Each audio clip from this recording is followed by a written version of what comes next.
Assalamualaikum warahmatullahi wabarakatuh. Selamat pagi, selamat siang, selamat sore, dan selamat malam. Eh, Kami dari kelompok 2, eh, pengambilan keputusan bisnis. Ini adalah record untuk project UTS kami, yang dimana kita harus membuat sebuah bisnis ya, kurang lebihnya seperti itu. Nah, di sini sebagaimana yang sudah tertera di layar, kelompok kami mengambil satu ide bisnis coffee shop, cuman ada perbedaan di sini, tidak seperti coffee shop pada umumnya. Nah, perbedaannya apa? Langsung aja kita lihat bersama ya. Nah, untuk di sini yang sudah terlihat jelas bahwa nama coffee shop kami adalah Earth Brew. Oke, next, Mbak Dinda.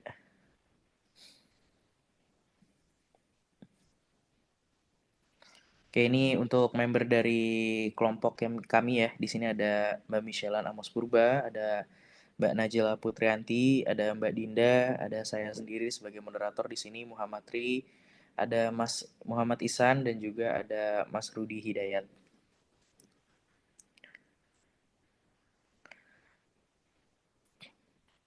Oke, mungkin langsung dari eksekutif summary langsung disampaikan oleh rekan sekelompok saya. Untuk waktu dan tempat dipersilakan. Baik, terima kasih Mas Tri. Eh, Terima kasih atas kesempatan yang diberikan kepada kami, kelompok 2. Pertama, kami akan menjelaskan eh, eksekutif summary atau ringkasan eksekutif dari bisnis plan kami. Yang tadi sudah disampaikan, nama bisnisnya adalah Cafe Earth Brew, yaitu suatu coffee shop yang ramah lingkungan, yang mengusung konsep etika bisnis dan keberlanjutan. Nah, usaha ini tidak hanya berfokus pada penyajian kopi yang berkualitas tinggi pada umumnya, tetapi juga kami atau bisnis plan ini ingin atau aktif mengajak pelanggan dalam aksi nyata pelestarian lingkungan atau green environment atau environment sustainability. Jadi salah satu program unggulannya adalah bawa tumbler tanam pohon. Itu adalah program lingkungan yang berkelanjutan, di mana pelanggan yang membawa tumbler sendiri atau bawa tumbler pribadi akan menerima diskon, insentif diskon yang kemudian secara kolektif dikonversi menjadi donasi untuk penanaman pohon sebagai bagian dari corporate social responsibility Cafe Earth Brew ini. Next. Nah, tujuan utama dari bisnis ini adalah pertama mendorong perilaku konsumen untuk membawa tumbler sendiri dengan insentif diskon. Kemudian yang kedua mengalihkan insentif diskon tersebut sebagai donasi penanaman pohon untuk membentuk program CSR yang nyata bagi bisnis ini. Kemudian nomor tiga adalah mengurangi limbah cangkir atau cup yang sekali pakai. Kemudian yang keempat adalah menumbuhkan loyalitas pelanggan melalui partisipasi dalam aksi sosial lingkungan. Jadi pelanggan dilibatkan dalam aksi sosial lingkungan. Kemudian yang terakhir adalah menjaga keberlanjutan finansial dengan tetap memperhitungkan biaya dan pendapatan. Kemudian ringkasan strategi dari bisnis plan ini adalah menggabungkan edukasi, empati, komunitas, dan data untuk mendorong perubahan perilaku yang ramah lingkungan secara sistematis. Jadi insentif diskon ini tidak hanya berdampak pada lingkungan, tetapi juga memperkuat citra positif bisnis ini di mata pelanggan. Selanjutnya. Ya, selanjutnya akan dijelaskan oleh rekan kami, Najla. Silakan. Oke, untuk selanjutnya ada latar belakang. Yang pertama ada krisis lingkungan dan mikroplastik. kita ini tengah menghadapi krisis lingkungan yang cukup serius, terutama akibat sampah plastik. Setiap tahun, dunia memproduksi lebih dari 300 juta ton plastik, yang sebagian besar tidak terkelola dengan baik. Mikroplastik atau partikel kecil dari plastik kini telah menyebar luas, bahkan masuk ke dalam rantai makanan manusia. Coffee shop menjadi salah satu penyumbang besar limbah plastik, terutama dari penggunaan cup sekali pakai yang berlapis plastik dan sulit didaur ulang. Lalu poin kedua ada pentingnya inovasi berbasis etika dalam bisnis. Perubahan perilaku konsumen, khususnya dari generasi muda, menunjukkan peningkatan kesadaran terhadap isu lingkungan. Mereka tidak hanya memilih produk berdasarkan harga atau kualitas, tetapi juga berdasarkan pada nilai-nilai yang dibawa oleh brand. Dalam konteks ini, bisnis perlu melakukan inovasi berbasis etika. CSR bukan lagi sekedar formalitas, tetapi menjadi suatu bagian inti dari strategi untuk tetap kompetitif. Lalu yang ketiga ada solusi dari Artbrew, yaitu bawa tumbler tanam pohon. Cafe Artbrew menawarkan solusi konkret dengan program bawa tumbler tanam pohon. Pelanggan yang membawa tumbler sendiri akan mendapat diskon dan setiap diskon itu akan dikonversi menjadi donasi untuk menanam pohon. Ini tidak hanya mengurangi sampah plastik, tetapi juga mendorong aksi kolektif lingkungan.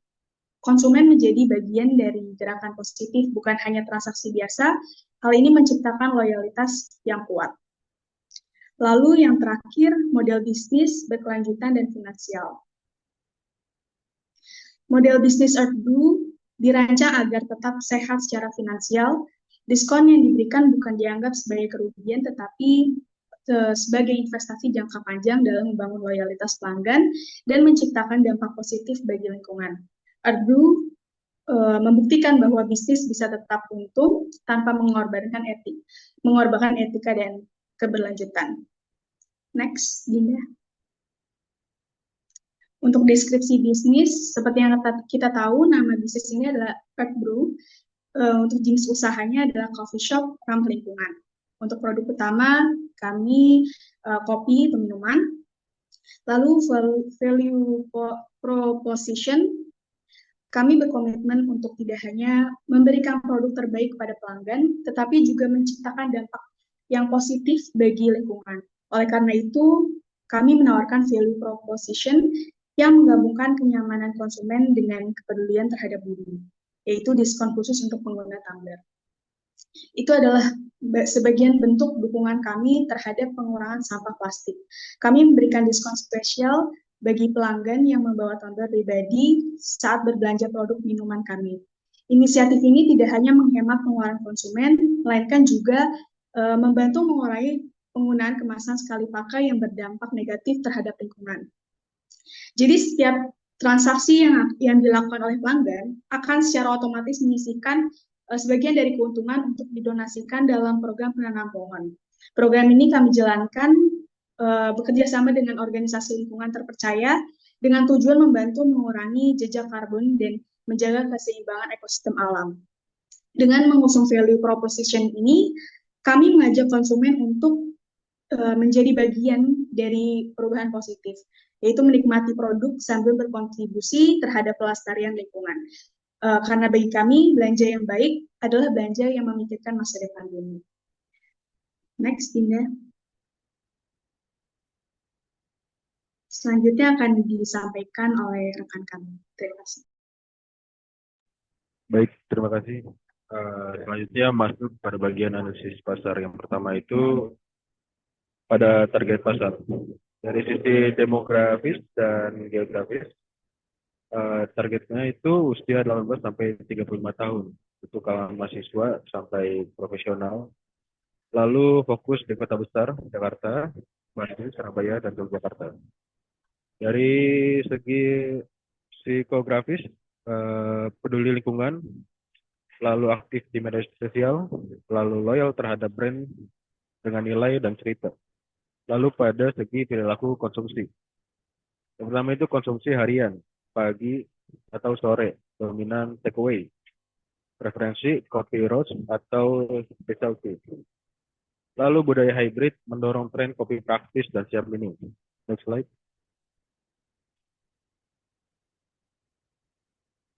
Lalu selanjutnya ada tren pasar. Yang pertama, pertumbuhan industri kopi. Nilai pasar kopi di Indonesia pada tahun 2023 senilai 3 miliar US dollar sampai 4 miliar US dollar sampai tahun 2028. Lalu konsumsi domestik naik sampai 4,79 juta karung pada tahun 2022-2023. Kafe dan bar 1,9 miliar US dollar pada tahun 2022, lalu sampai 3,8 miliar US dollar tahun 2026. Lalu tren berikutnya gaya hidup berkelanjutan. 73% konsumen siap ubah gaya hidup demi lingkungan. Menurut Nielsen 2023. Inisiatif eco-friendly, diskon tumbler, kemasan daur ulang.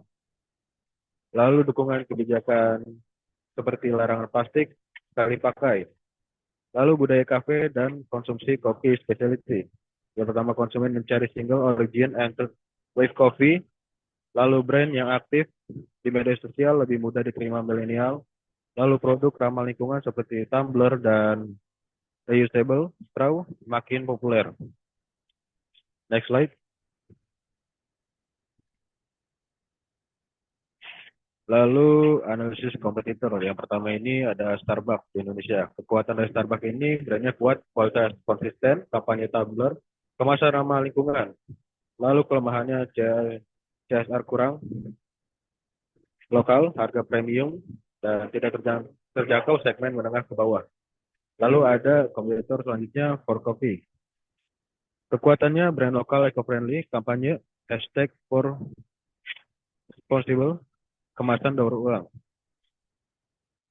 Peluang diferensiasi Earthbrew, fokus pada pendekatan komunitas, harga terjangkau, inovasi eko lokal. Selanjutnya akan dilanjutkan oleh rekan saya.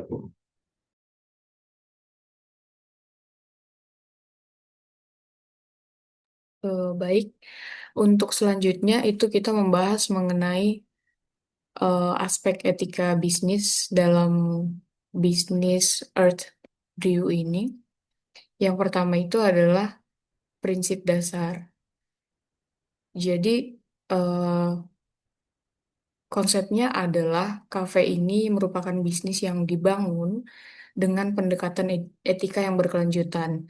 Maksudnya itu di sini kita tidak hanya berfokus kepada keuntungan atau profit semata, tapi kita juga mempertimbangkan secara serius dampak yang ditimbulkan ke lingkungan dan juga masyarakat. Eh, jadi kita mempertimbangkan nih gimana caranya supaya bisnis ini bisa tetap berjalan tapi nggak ngerusak bumi atau ninggalin masalah sosial. Dan itu yang jadi pondasi dalam bisnis ini. Dan yang kedua itu kita berfokus pada tanggung jawab sosial dan juga lingkungan, bukan hanya profit. Yang kedua adalah praktik etisnya. Di sini etika kita itu tidak hanya menjadi jargon, tetapi kita bawa langsung ke praktik nyata dengan memberikan diskon untuk pelanggan yang membawa tumbler sendiri. Kenapa ini penting menurut kami?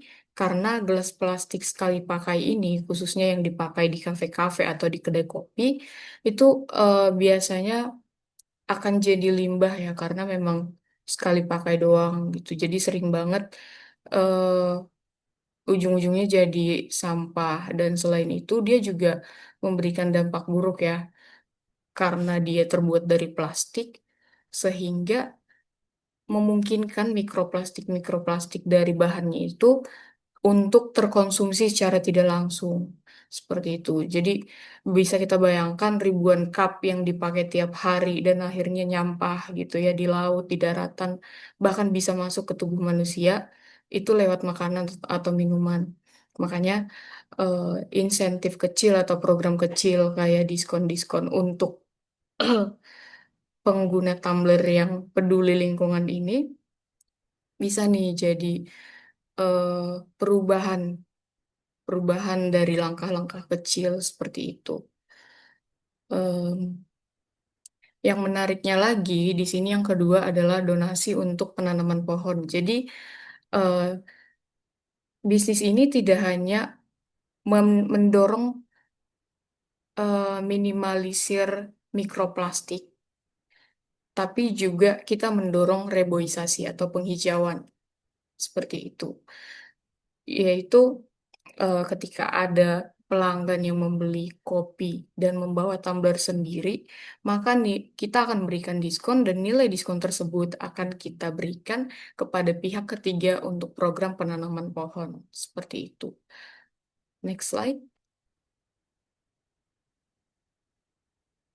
Yang selanjutnya adalah kesesuaian dengan etika dan juga lingkungan ataupun SDGs. Nah, bisnis ini bersesuaian dengan SDG yang ke-12, yaitu konsumsi dan juga produksi yang bertanggung jawab. Yaitu dengan apa nih? Dengan pengurangan plastik dan juga edukasi konsumen. Eh, Mungkin sedikit informasi ya bahwa Indonesia itu pemegang rekor tertinggi untuk konsumsi mikroplastik. Jadi masyarakat Indonesia itu berdasarkan studi terbaru, kita mengkonsumsi plastik sebesar 15 gram per bulan atau setara dengan 3 keping kartu ATM. Kebayang ya, itu kalau misalnya dikonsumsi secara jangka panjang bakalan ngerusak tubuh gitu ya, ngerusak lingkungan juga seperti itu. Selanjutnya kita juga berkaitan dengan SDGs yang ketiga, yaitu penanganan perubahan iklim. Kontribusinya adalah pengurangan limbah dan juga kegiatan penghijauan tadi ataupun reboisasi. Dan yang ketiga itu berhubungan dengan SDG yang kelima, 15, yaitu perlindungan ekosistem daratan, di mana kita juga fokus untuk pelestarian dan penanaman pohon. Untuk selanjutnya itu adalah nilai-nilai utama. Nilai-nilai utama dalam bisnis yang kita bangun ini adalah yang pertama, kepedulian terhadap lingkungan. Jadi ini bukan cuma sekedar kampanye atau dekorasi visual, tapi juga eh, jadi nafas dari semua keputusan yang kita ambil. Yang kedua itu adalah kolaborasi komunitas lokal. Bagi kita, komunitas itu bukan objek, tetapi partner. Jadi kita mengajak mereka bareng-bareng, entah buat kegiatan tanaman pohon, workshop daur ulang, atau acara lingkungan lainnya. Terus yang selanjutnya ada konsumen sebagai agent of change. Em, Ya sadar tidak sadar ketika mereka menjadi konsumen kita, mereka menjadi agent of change dalam perubahan eh, keberlangsungan hidup lingkungan. Terus yang keempat itu keadilan sosial dan ekonomi sirkular. Artinya sebisa mungkin eh, kita mengurangi limbah dan juga memaksimalkan daur ulang. Dan kita memastikan semua pihak, mulai dari produsen sampai dengan konsumen, mendapatkan manfaat yang adil. Next slide.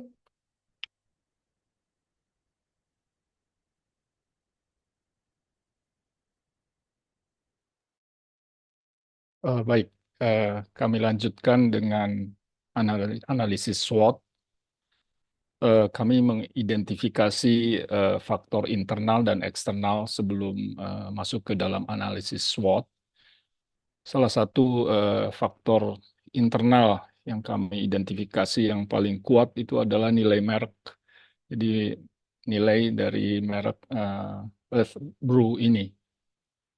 Karena menawarkan kopi yang berkualitas dan pengalaman etis yang membuat pelanggan merasa lebih dalam terlibat dalam dampak yang positif terhadap lingkungan. Selain itu juga ada faktor internal seperti program inovasi, keterlibatan finansial, dan keterbatasan sumber daya manusia karena ini adalah rencana bisnis yang mulai dari pemula.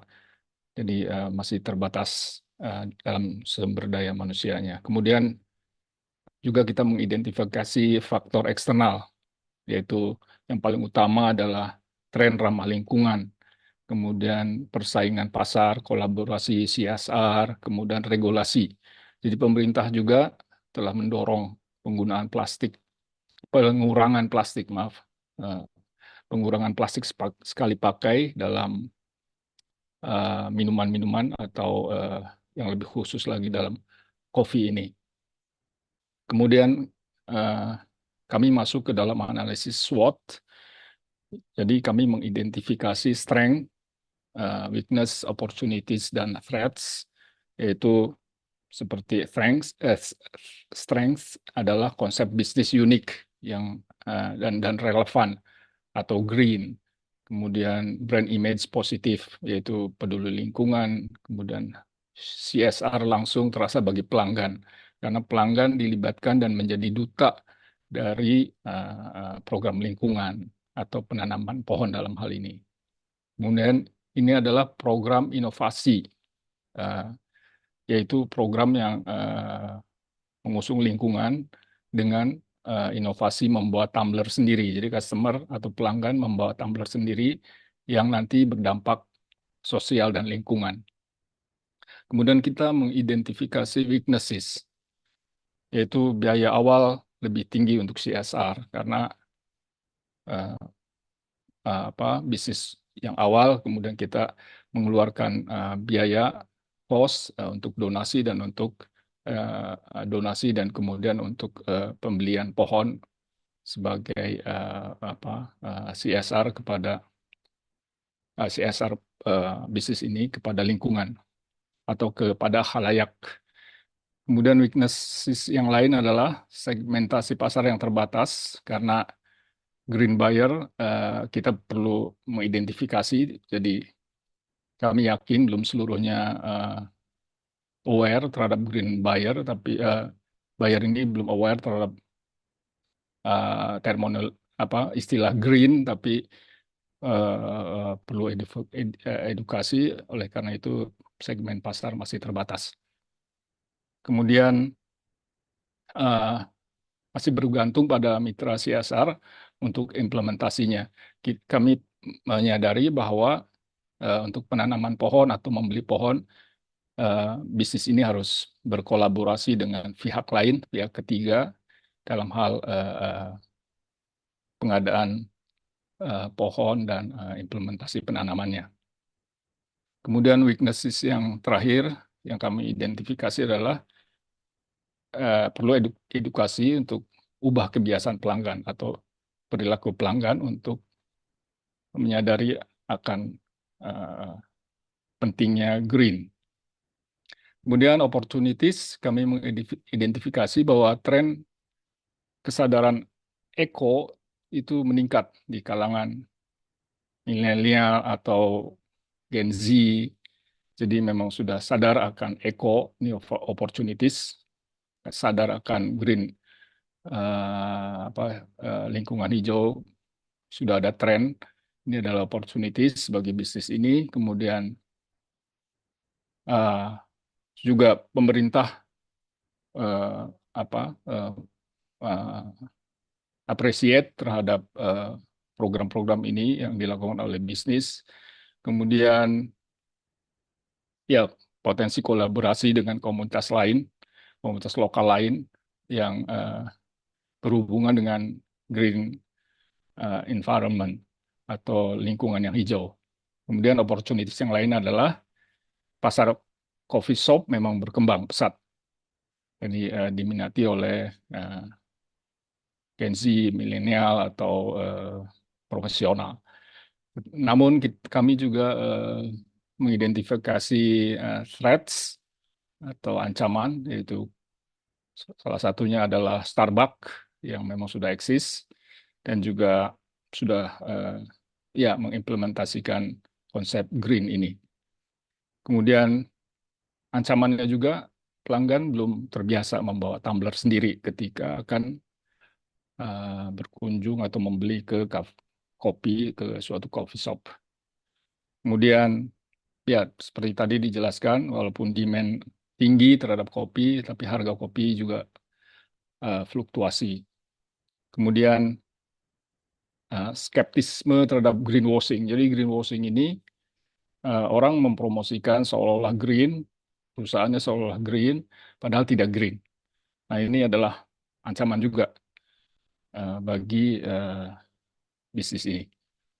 Kemudian dapat dideskripsikan bahwa strategi berdasarkan analis SWOT ini kita bisa membuat strategi antara strengths dan weaknesses, yaitu strateginya adalah memperkuat pemasaran berbasis nilai atau ethical branding dan kolaborasi dengan komunitas hijau. Kemudian apabila berdasarkan weaknesses dan opportunities, kita dapat strategi, yaitu memberikan edukasi yang berkelanjutan untuk mengubah perilaku konsumen dari cara dukung dan cari dukungan dana CSR eksternal. Kemudian untuk strategi strengths dan threat, kita mendapatkan bahwa membangun transparansi program CSR untuk mencegah tudingan greenwashing tadi. Jadi kita membangun transparansi ini karena memang bisnis ini benar-benar green gitu. Kemudian strategi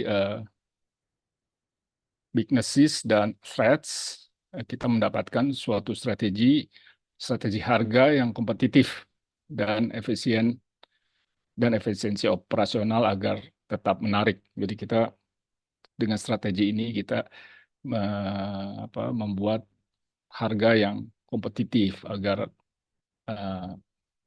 agar efisien dan agar tetap menarik bagi pelanggan.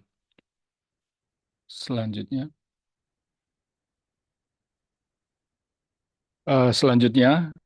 kami menganalisis keputusan bisnis ini dengan decision tree. Di sini terlihat bahwa keputusan membuat bisnis cafe Earth Brew ini ada node keputusan dan ada node chance. Seperti kita lihat sebelah kiri, apakah pelanggan sudah memiliki kesadaran lingkungan, kemudian sebelah kanannya adalah pelanggan tidak mempunyai kesadaran terhadap lingkungan. Kemudian di bawahnya ada decision node, ada masing-masing 2, yaitu pelanggan membawa sadar dan membawa tumbler. Tapi yang kedua atau chance yang kedua adalah pelanggan sadar tapi belum membawa tumbler, masih bingung atau lupa. Kemudian yang sebelah kanannya itu adalah tidak peduli dan netral, tidak tahu. Jadi kita melihat di sini ada 4 decision node, sadar dan membawa tumbler, sadar tetapi belum membawa, tidak peduli dan netral. Kemudian di bawahnya adalah chance atau possibility atau kemungkinan dari keputusan yang di atasnya. Next. Nah, dari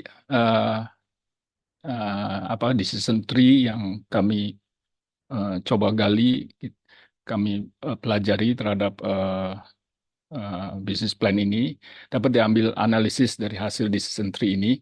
Tadi ada 4 poin, yaitu di decision mode yang tadi berbentuk kotak tadi. Kami akan jelaskan satu persatu.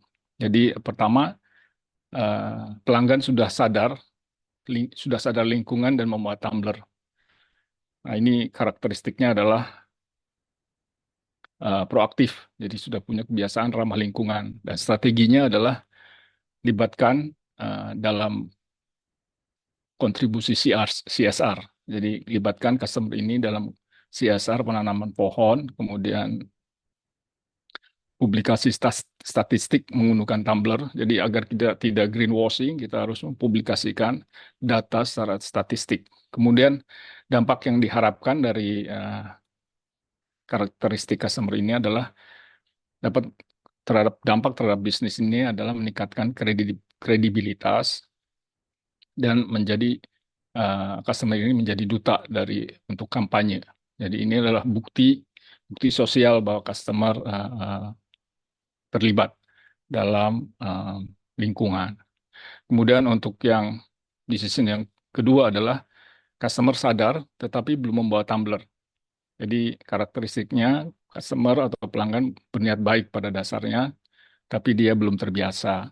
Dan strategi bisnis ini kami mengidentifikasi perlu reminder secara visual dengan poster atau stiker atau cerita-cerita atau testimoni dampak nyata akan pentingnya lingkungan. Kemudian karakteristik ini berdampak pada bisnis, meningkatkan konsistensi pengguna dan potensi convert atau merubah menjadi pengguna aktif atau pelanggan aktif yang sadar.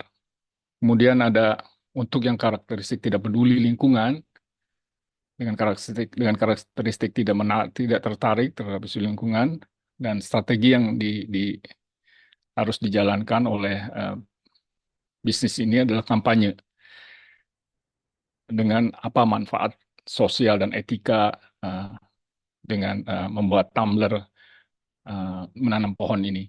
Kemudian juga dengan memberi cerita yang menyentuh kepada pelanggan dari suatu komunitas hijau seperti itu. Kemudian juga kita perlu kolaborasi dengan influencer agar lebih terfokus. Dan ini dampaknya adalah potensi perubahan sikap melalui empati dan perlu pendekatan emosional yang lebih kuat untuk segmentasi pelanggan yang tidak peduli terhadap lingkungan. Kemudian yang terakhir adalah yang netral atau belum tahu.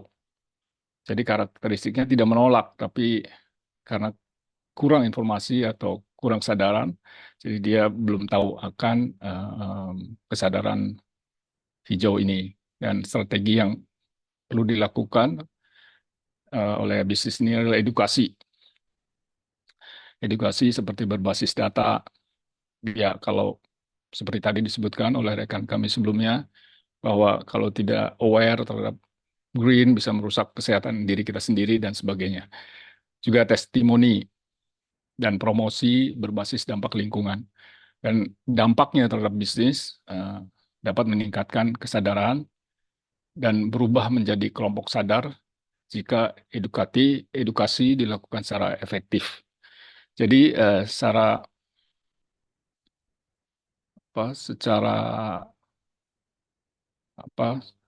kami dapat deskripsikan bahwa hasil analisis decision tree ini adalah pendekatan ini memperbesar efektivitas kampanye perubahan perilaku karena tidak semua pelanggan dapat ditangani dengan cara yang sama.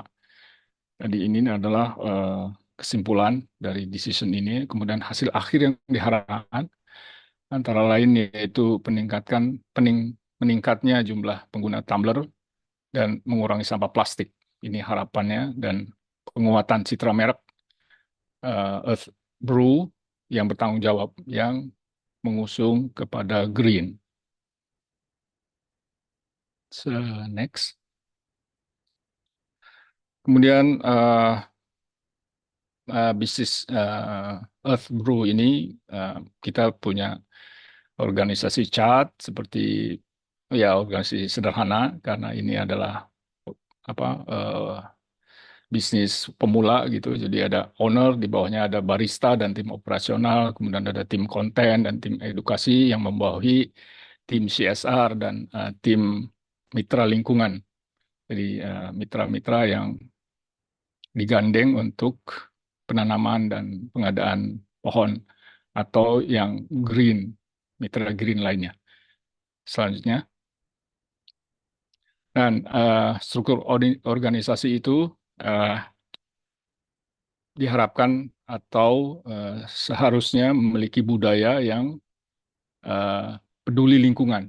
Jadi organisasi bisnis ini harus peduli lingkungan, berkolaboratif, dan transparan.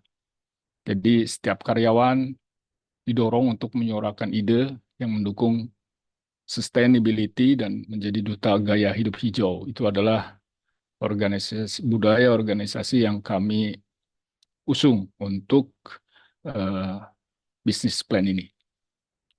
Next.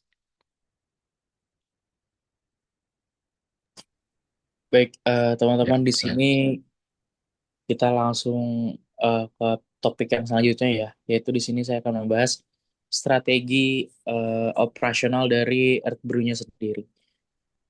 Nah, untuk tujuan utamanya secara ringkas di sini integrasi prosedur ramah lingkungan ke dalam operasional harian, kemudian menjamin efisiensi, keberlanjutan, dan misi sosial perusahaan. Jadi emang tujuan utama dari strategi operasionalnya si Earth Brew ini, ya dia mengintegrasikan di prosedur ramah lingkungan ke dalam sebuah kegiatan bisnis yang sehari-hari. Jadi emang sasaran utamanya buat menjamin nih efisiensi dan keberlanjutan operasional sekaligus menjaga misi moral dan nilai-nilai sosial perusahaan yang udah disampaikan oleh rekan-rekan saya sebelumnya. Nah, untuk pendekatan ini ya, itu ada beberapa bagian-bagian penting, yaitu yang pertama di sini juga nantinya ada dipikirkan ya, yaitu skema diskon dan hadiah ramah lingkungan. Karena kampanye Earth Brew di sini bawa tumbler tanam pohon atau bawa tumbler sama dengan tanam pohon. Nah, di sini kami membuat diskon lah ya. Jadi pelanggan yang bawa tumbler pribadi saat beli minuman di Earth Brew ini, dia bisa menerima diskon dari Earth Brew sebagai bagian dari kampanye kita, yaitu bawa tumbler sama dengan tanam pohon. Nah, rencana ini dijalankan dengan syarat-syarat yang tertera nih. Yang pertama yaitu membawa tumbler pribadi saat pemesanan. Kemudian yang pastinya itu mengikuti akun Instagram, ini wajib follow Instagram Earth Brew. Dan yang ketiga itu ada mention dan hashtag yang udah kita bikin juga, yaitu hashtag ngopi tanpa sampah dan hashtag Eco Coffee Movement. Nah, eh, di sini bentuk insentif yang diberikan itu apa sih? Nah, ini berupa diskon ya teman-teman dari harga 2.000 sampai 3.000 per pembelian. Nah, ini dikonversi sebagai kontribusi CSR penanaman pohon yang digalakan oleh Earth Brew sendiri. Nah, jadi memang seluruh jumlah diskon tersebut itu secara otomatis dicatat dan dikonversi jadi kontribusi kita dari Earth Brew untuk penanaman pohon atau penghijauan kembali kayak gitu. Nah, kemudian mekanisme pengumpulan dan penyaluran donasinya gimana? Nah, di sini sistem itu nanti akan mencatat ya. Jadi dari kasir itu akan catat setiap transaksi yang melibatkan pengguna yang membawa tumbler pribadi ini sebagai eco transaction. Nah, jadi seluruh nilai diskon ini yang diberikan jumlahkan itu disimpan nih dalam dana yang pastinya kepisah ya, khusus untuk eh, CSR atau donasi dari Earth Brew untuk lingkungannya. Nah, ini pengumpulan donasinya yang ini tadi udah aku jelasin juga secara gamblangnya. Itu eco transaction dicatat oleh sistem kasir, kemudian laporan harian dan dana disimpan di rekening khusus. Untuk penyaluran sendiri, di sini ada disalurkan ya setiap bulan ke mitra lingkungan, itu kayak Lindungi Hutan, Greenpeace, dan masih banyak lagi lainnya ya. Organisasi-organisasi aktivis yang bergerak di bidang lingkungan, khususnya di penanaman pohon atau penghijauan kembali. Nah, kemudian setiap 200.000 yang terkumpul itu akan dikonversi menjadi satu pohon yang di taman. Jadi update rutin. Nah, untuk ini tuh kita update secara rutin juga di media sosial dan juga website Earth Brew-nya sendiri. Seperti itu, teman-teman. Nah, selanjutnya ini ada SOP, layanan pelanggan ramah lingkungan Earth Brew. Nah, kita SOP-nya itu layanan pelanggan yang ramah lingkungan dari Earth Brew. Jadi, kita itu menerapkan standar operasional itu untuk menanamkan nilai moral nih dan kesadaran lingkungan kepada seluruh karyawan-karyawan kita. Dari mulai kasir dan frontliner ya. Di sini kita mengedukasi pelanggan ya tentang manfaat tumbler. Terus kita juga naruh QR code dan juga poster-poster informatif di area kasir sebagai mana eh, nggak cuma bisnis kita aja yang berjalan, tapi CSR kita pun juga harus tetap berjalan karena ya yang udah disebutkan tadi ya, eh, background atau latar belakang dari Earth Brew ini kan tadi sudah dijelaskan. Jadi kita lebih mempertebal itu aja kayak gitu. Kalau mungkin kalau kayak dengan Fore Coffee kan itu sudah jelas tagarnya mereka for Earth ya, dan dia juga melakukan CSR yang sejenis. Nah, ini kita mungkin lebih dipajang lagi ya secara lebih terbuka lagi kayak gitu, nah teman-teman. Nah, kemudian untuk barista ya, di sini ada kita menerapkan prosedur higienis ya untuk tumbler pelanggan. Jadi walaupun si pelanggan ini bawa tumbler pribadi, kita juga harus tetap mastiin tumbler ini benar-benar bersih dan higienis. Dan yang pastinya kita juga harus memberikan pelayanan yang ramah dan edukatif nih kepada pelanggan mengenai kontribusi mereka terhadap lingkungan. Baik itu pelanggan yang datang membawa tumbler pribadi atau pelanggan yang nggak bawa tumbler pribadi.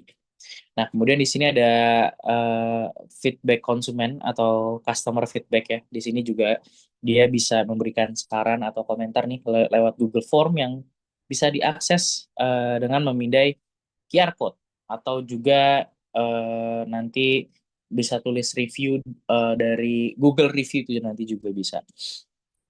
Kemudian ini itu umpan balik ya digunakan untuk meningkatkan kualitas kampanye dan layanan. Jadi kita harus evaluasi evaluasi terus ya dari feedback konsumen. Kemudian selanjutnya ini ada pengelolaan operasional harian dan juga lingkungan. Nah, ini digunakan yang kita gunakan di sini ya, teman-teman.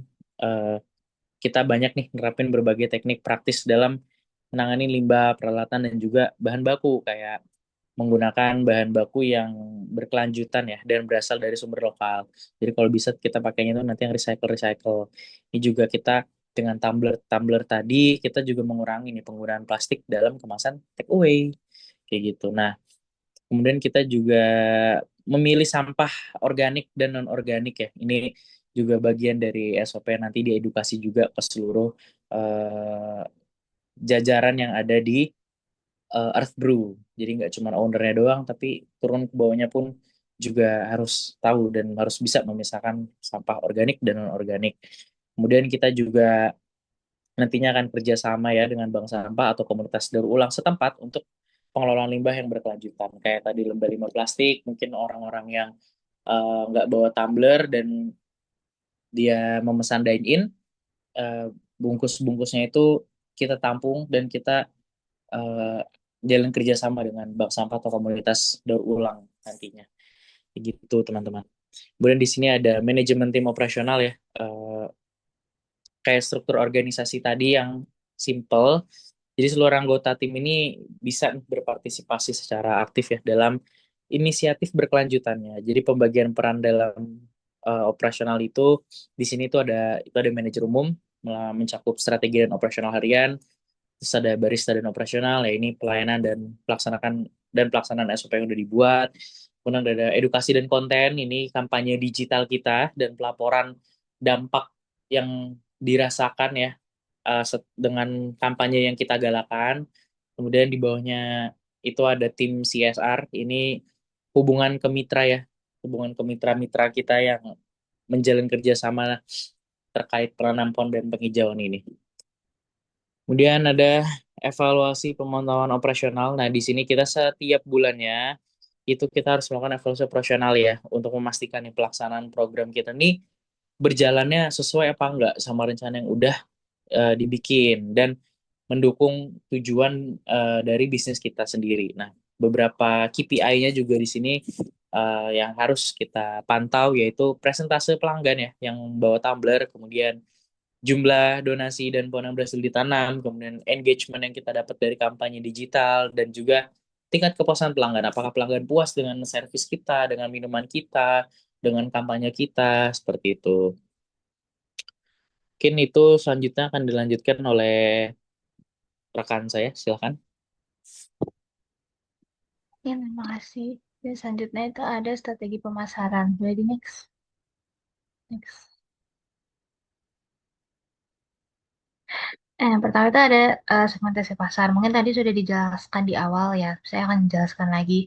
Jadi segmentasi pasar yang kita ambil pertama ada target pasarnya. Nah, Cafe Earth Brew sendiri ini mengambil target pasar kayak seperti siswa mahasiswa atau pekerja yang mau menjaga lingkungan sedikit demi sedikit gitu. Serta ada komunitas peduli lingkungan. Nah, jadi selain target pasarnya itu yang sudah ditetapkan, nah Cafe Blue ini tuh juga akan memasang target pasar kepada pelanggan yang rutin datang ke kafe. Jadi eh, kita kayak apa ya,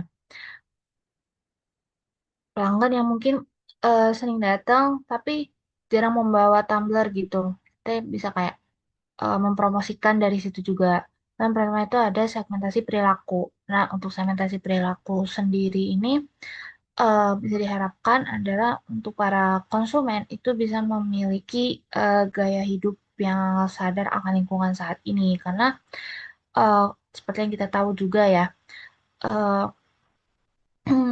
sampah-sampah plastik itu sudah sangat menumpuk dan sudah sangat banyak gitu. Sehingga yang kita harapkan dari konsumen itu bisa mengubah gaya hidupnya sendiri untuk sadar mengurangi sampah-sampah plastik seperti itu. Boleh di next. Yang kedua itu ada positioning berbasis nilai. Nah, Cafe Earth Brew sendiri ini memilih posisi brand yang peduli akan lingkungan, kolaboratif, nah, kolaboratif dan mengutamakan tindakan nyata daripada citra semata. Nah, di mana nih posisi brand ini tuh nantinya juga akan menjadi nilai untuk para konsumen bisa terus menjaga alam dan seisinya, bahkan tanpa adanya diskon nantinya. Jadi walaupun kita sudah tidak menerapkan diskon lagi, kita berharap kita berharap dari konsumen bisa terus melanjutkan membawa tumbler sendiri untuk membeli minuman seperti itu untuk mengurangi sampah-sampah itu tadi. Boleh di next. Lalu ketiga itu ada strategi produk dan program. Nah, Cafe Brew sendiri juga memiliki program yang tadi sudah dijelaskan juga di awal, itu memberikan diskon khusus bagi para konsumen yang membawa tumbler sendiri sebesar Rp2.000 ya. Itu untuk infrastruktur pendukung dan kalau misalkan dari konsumen itu bawa tumbler, nantinya dari kasir ini juga secara otomatis akan memberikan diskon itu bagi konsumen yang membeli eh, minuman kopi gitu di kita menggunakan tumbler itu sendiri seperti itu. Boleh di next. Nah, yang terakhirnya ada promosi. Nah, promosi yang dilakukan ini eh, bisa memanfaatkan media sosial yang ada gitu. Karena kita mungkin sudah tidak jauh dari media sosial ya. Pergerakan promosinya akan lebih cepat apabila lewat sosial media. Nah, contohnya untuk memanfaatkan media sosial media ini, kita bisa membuat postingan tentang membawa tumbler sendiri dari rumah dan memberikan info tentang dampak yang diberikan apabila tuh kita sudah membeli produk minuman gitu menggunakan tumbler dan dampak dari eh, sampah-sampah yang sudah menumpuk di Indonesia itu sendiri. Nah, selain dari menggunakan sosial media, kita juga bisa melakukan kolaborasi dengan influencer yang kontennya tuh sering menampilkan tentang lingkungan, kayak seperti Jeremy Owen dan Pandawara. Nah, kita udah nggak asing dong sama konten kreator tadi itu. Mereka kan selalu membawa lingkungan sekitar gitu dan mengajak para masyarakat untuk lebih peduli lagi terhadap lingkungan, bahkan dari hal kecil seperti yang kayak membawa tumbler kemana-mana untuk membeli minuman kopi seperti itu.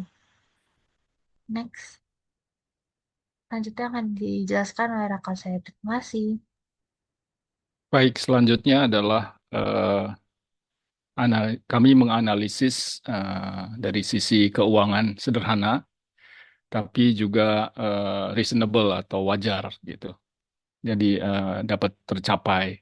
Jadi di sini kami rangkumkan dalam bentuk tabel. Jadi kami mengproyeksikan dapat terjual 2.000 cangkir cup per bulannya begitu dengan harga per cangkirnya 30.000. Kemudian kita juga memproyeksikan ada biaya variabel sebesar 12.000 per cupnya, kemudian ada biaya tetap, fixed cost, seperti sewa, gaji, dan lain-lain, ada 15 juta per bulan. Kemudian total biaya di sini kami proyeksikan 39 juta, kemudian laba kotor menjadi 36 juta, dan laba bersih yang akan kami dapatkan dari analisis keuangan sederhana ini adalah 21 juta per bulan. Selanjutnya. Nah, kemudian ada analisis biaya dan manfaat atau keuntungan. Eh, Kami memprediksi atau menganalisis bahwa yang membawa tumbler itu 50%. Jadi tadi diperoleh, dijelaskan per cupnya itu, per cangkirnya itu dapat diskon 2.000 sampai 3.000. Nah, di sini disimulasikan dengan harga 2.000, sehingga diskon tumbler akan sebanyak 2 juta per bulan dengan asumsi 50% yang membawa tumbler, artinya 2.000 kali 100 cup. Nah, kemudian dari sini kita mendapatkan manfaat yang potensial, yaitu loyalitas pelanggan dan pembelian yang mengulang, gitu, repeat buyer. Kemudian dari sini juga kita akan memperoleh dari diskon itu, kemudian kita akan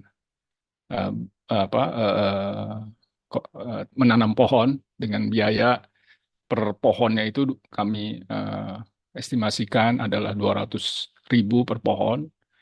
Kemudian kita akan mendapat biaya sebesar 2 juta per bulan. Dan ini manfaatnya adalah ya nanti brand image terhadap Earth Brew ini menjadi positif. Kemudian ada CSR-nya dan juga menjadi daya tarik generasi muda dan profesional begitu.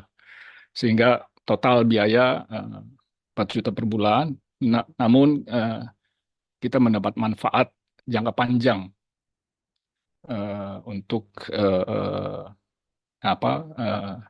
program inovatif bawah tumbler tanam pohon ini, jangka panjang, dan kan berpotensi peningkatan penjualan ketika pelanggan sudah semakin peduli terhadap keadaan atau hijau lingkungan, hijau ya green environment. Selanjutnya, ya.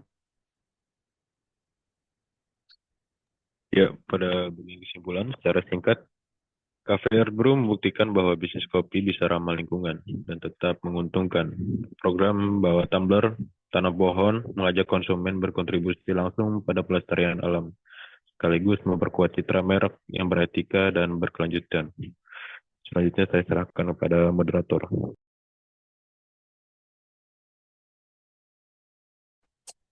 Baik, mungkin itu teman-teman semua akhir dari presentasi bisnis plan kelompok kami. Kurang lebihnya mohon maaf. Wassalamualaikum warahmatullahi wabarakatuh.